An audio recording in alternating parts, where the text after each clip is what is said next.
Welcome students. Today our topic is condition of tangency. A sphere is given and a plane is given, and we have to check whether this plane touching given sphere or not. Means इसका tangent plane है या नहीं है. Tangency, tangent plane का मतलब इसको touch कर रहा है या नहीं कर रहा है. तो उसके लिए प्लेन को चलो नीचे ड्रॉ करते हैं. आप इससे इजी होगा आपको जज करना कि what is the condition. We discussed in class also कि अगर कोई प्लेन किसी स्फीयर को टच करता है तो सेंटर से जो हम परपेंडिकुलर डिस्टेंस ड्रॉ करते हैं that will be equal to radius of sphere. So from here you can see center is here. We are taking standard sphere, but you can take general also. So here center is 0 0 0 and radius is a. And from the equation of plane की equation से plane के perpendicular, okay we are finding only perpendicular distance here. So perpendicular distance को मैं d ले लेती हूँ and we know कि perpendicular distance का फार्मूला है आपको 0 0 0 पुट करना है एक्स वाई जेड के प्लेस पर.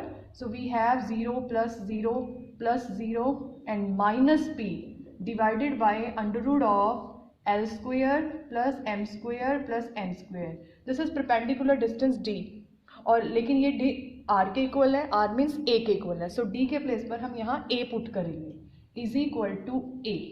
सो वी हैव, अगर हम इसको क्रॉस मल्टीप्लाई करें एंड देन स्क्वेयरिंग भी कर दें साथ में, then we have condition A square L square plus M square plus N square is equal to P square. So this is the condition. ये कंडीशन है. किसी भी न्यूमेरिकल में अगर हमें ये चेक करना है कि whether plane is touching sphere और not, then we can use this condition direct. और जो भी ये यहाँ पर किया है या तो वो भी कर सकते हैं. So let us do one example of this topic. So example is, show that this plane, here plane is 2x minus 2y plus z plus 12 is equal to 0. Show that कि ये plane touch कर रहा है इस sphere को x square plus y square plus z square minus 2x minus 4y plus 2z minus 3 equal to 0. But साथ के साथ हमें find the point of contact. दोनों का अगर ये इसको टच कर रहा है लाइक दिस, तो दोनों का जो ये पॉइंट ऑफ कॉन्टैक्ट है से P, हमें ये पॉइंट ऑफ कॉन्टैक्ट भी निकालना है. यहाँ पर दो काम हो गए हैं. फर्स्ट हम चेक करेंगे कि whether this plane is touching और नॉट. उसके लिए अभी कंडीशन लिखी थी, we can apply that condition direct here. But मैं वो कंडीशन कैसे आई है वो कंसेप्ट यूज कर रही हूँ. सो फॉर दैट सबसे पहले हम सेंटर लिखेंगे and from here we can see centre is 1 2 and minus 1. Center is 1 2 and minus 1. And now what will be radius? Here d is minus 3. So if you calculate radius of this sphere, then it will be u square plus v square plus 1 minus minus plus 3. So it is 4 5 6 9. Radius is 3. Now we'll find perpendicular distance OP. And we know कि अगर plane sphere को touch कर रहा है तो ये perpendicular distance radius के equal होना चाहिए. So let's check.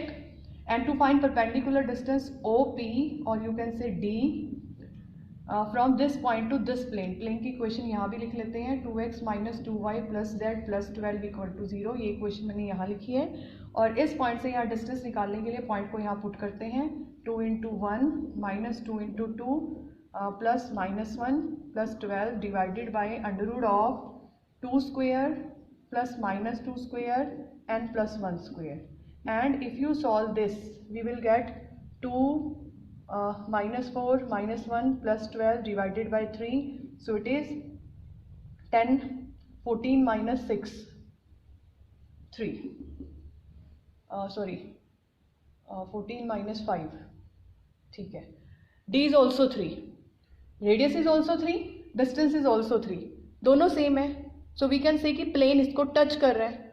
तो फर्स्ट तो हमने रिजल्ट प्रूव कर दिया है. नाउ सेकंड करते हैं find the point of contact. Point of contact यानी P निकालने के लिए हम OP की इक्वेशन से स्टार्ट करेंगे. Now to write equation of OP, किसी भी लाइन की इक्वेशन लिखने के लिए हमें उसके ऊपर पॉइंट चाहिए, तो पॉइंट हम ओ का यूज़ करते हैं, और उसके डी आर्स चाहिए। तो डी आर्स क्या होंगे ओपी के, आपने पढ़ा हुआ है कि इस लाइन के डी आर्स ये प्लेन आप देख सकते हैं, प्लेन की इक्वेशन से, प्लेन की इक्वेशन के जो कोफिशिएंट है वो इसके परपेंडिकुलर यानी इस लाइन के डी आर्स हैं। सो 2, -2 and 1. So we have point, we have drs. What will be equation of OP? X minus 1 by 2, y minus 2 by minus 2, z minus plus 1 by 3 is equal to k. So any point on OP, we are doing this thing again and again in different articles. So any point on OP is 2k plus 1 minus 2k plus 2 and k minus 1. So this is any point on OP, but we require point P. So for point P, we'll put this point in sphere. You can see P lie on sphere.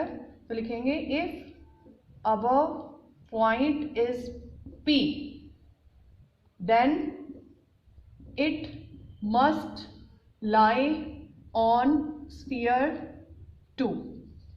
sphere 2 के ऊपर ये होना चाहिए. So ये जो line मैंने लिखी है, दिस इज़ वेरी इंपॉर्टेंट. इसके बिना हम आगे उसे पुट नहीं करेंगे, हमें ये रीज़न देना है, इसलिए मैं इसे बार बार लिख रही हूँ. So if this above point is P, then it must lie on sphere 2. आप इस पॉइंट को यहाँ पुट करेंगे 1 by 1, x के प्लेस पर, y के प्लेस पर. You will get some quadratic equation in k, -2k plus 2 and plus 2 k minus 1 minus 3 is equal to 0. and after simplifying, अगर आप इसे सिंप्लीफाई करें तो आपको एक क्वाड्रेटिक इक्वेशन मिल जाएगी k में. बट हम इसको एक और मेथड से कर सकते हैं. सिंस हियर दिस कैलकुलेशन, जो आप ये क्वाड्रेटिक इक्वेशन निकालेंगे, that will be very lengthy. So दूसरा मेथड ये है कि फ्रॉम फिगर आप देखें कि P point lying on sphere but as well as on plane. Plane के ऊपर भी है P पॉइंट. तो हमने जो ये पॉइंट स्फीयर में जैसे पुट किया था, वही पॉइंट हम प्लेन की इक्वेशन में भी पुट कर सकते हैं, and that will be easy as comparison to this. आपके पास दोनों मेथड हैं, आंसर दोनों से सेम आएगा. तो यहाँ पर थोड़ा सा इसको अगर हम चेंज करें एंड लिखें, but if above point is P, then it must lie on plane 1. यहाँ से भी कर सकते हैं. अब इस पॉइंट को मैं प्लेन की इक्वेशन में पुट कर रही हूँ. 2k plus 1 minus 2 minus 2k plus 2 and plus k minus 1 plus 12 equal to 0. सो यहाँ से ये थोड़ा सा लीनियर हो गई है, और अगर आप इसको सॉल्व करो तो आप देखेंगे कि यहाँ पर k की वैल्यू आपकी आ जाएगी आफ्टर सिंप्लीफाई -1, एंड -1 को हम फिर से यहाँ पुट करेंगे, you will gate point P.